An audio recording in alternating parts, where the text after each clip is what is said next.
Terence Bud Crawford's story begins far from the bright lights of Las Vegas, deep in the rough streets of Omaha, Nebraska, where champions weren't supposed to exist. Raised by a single mother, Crawford grew up fighting literally with gloves on in alleys and backyards, testing himself against anyone who would stand in front of him. He wasn't born into privilege or fame. He built himself out of grit, defiance, and pain. That hunger would one day turn a kid from North Omaha into one of the greatest boxers to ever live. A man who became undisputed in 2 divisions and is now chasing a 3rd against the face of boxing. Canelo Alvarez Crawford's story changed forever in 2008. After a late-night dice game, he was caught in crossfire. A bullet tore through his car window and grazed his head. Most people would have seen that moment as an ending, but for Terence Crawford, it was a beginning. Surviving that night became a second chance, a promise to himself that he'd never waste his talent again.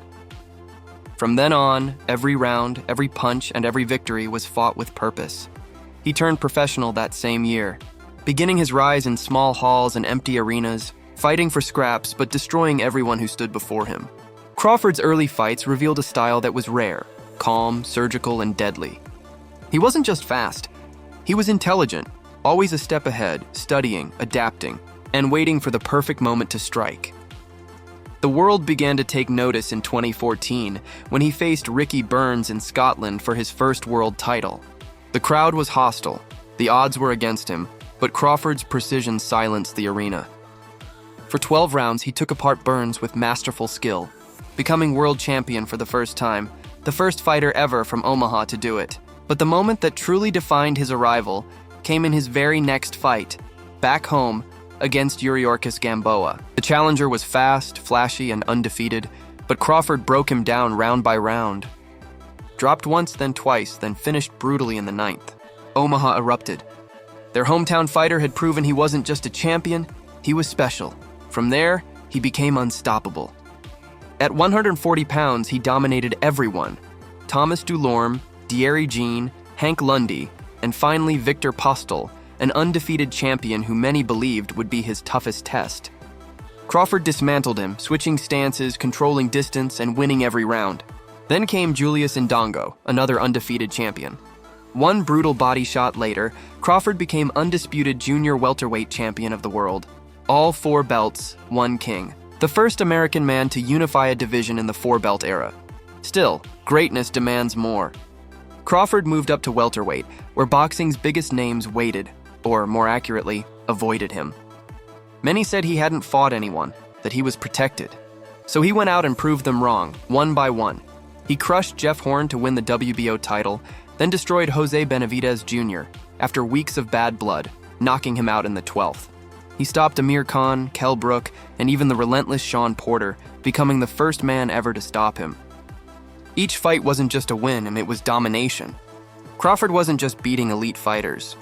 He was breaking them. And then came the moment boxing had waited years for.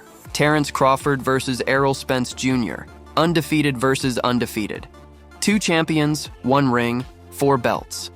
From the opening bell, the air was electric. But almost instantly, Crawford took control. His timing was flawless, his power devastating. In round 2, he dropped Spence for the first time in his career. By round 7, Spence had been down 3 times, unable to match Crawford's speed or precision. In the 9th, it was over. The referee stepped in, and history was made. Terence Crawford became the first male fighter in boxing history to be undisputed in 2 different weight divisions. He wasn't just pound-for-pound number 1, he was untouchable. After the fight, through tears and triumph, Crawford spoke for every fighter who's ever been doubted. They tried to blackball me. They said I wasn't good enough. But I kept praying, and I got the chance to show how great I am. Then came the moment that would define not just his career, but an entire era.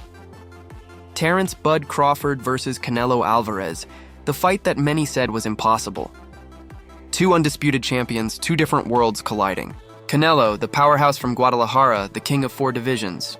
Crawford, the silent assassin from Omaha, chasing the one challenge that would cement his place among immortals. When the fight was first announced, the boxing world was split. Some said Crawford was too small, too old, too ambitious. Others said his skill, his timing, and his composure were the perfect antidote to Canelo's brute force. What no one could predict was how brutally clear the truth would become once the bell rang. From the opening round, Crawford refused to be bullied. He stood firm, switching stances with ease, countering every heavy shot that Canelo launched. The Mexican star tried to walk him down, to impose his will as he had done with so many before. But Crawford was untouchable. His movement was poetry, his precision surgical. The more Canelo pressed forward, the more Crawford made him miss, punishing him with lightning jabs and short, snapping hooks. By round 5, the tone was set. Canelo's face showed frustration, not from pain, but from confusion. He couldn't find Crawford. Every time he tried to reset, Bud was already one step ahead, slicing through his guard, controlling distance, dictating rhythm. The crowd could sense it. Something historic was unfolding. In the 8th round, Crawford began to open up.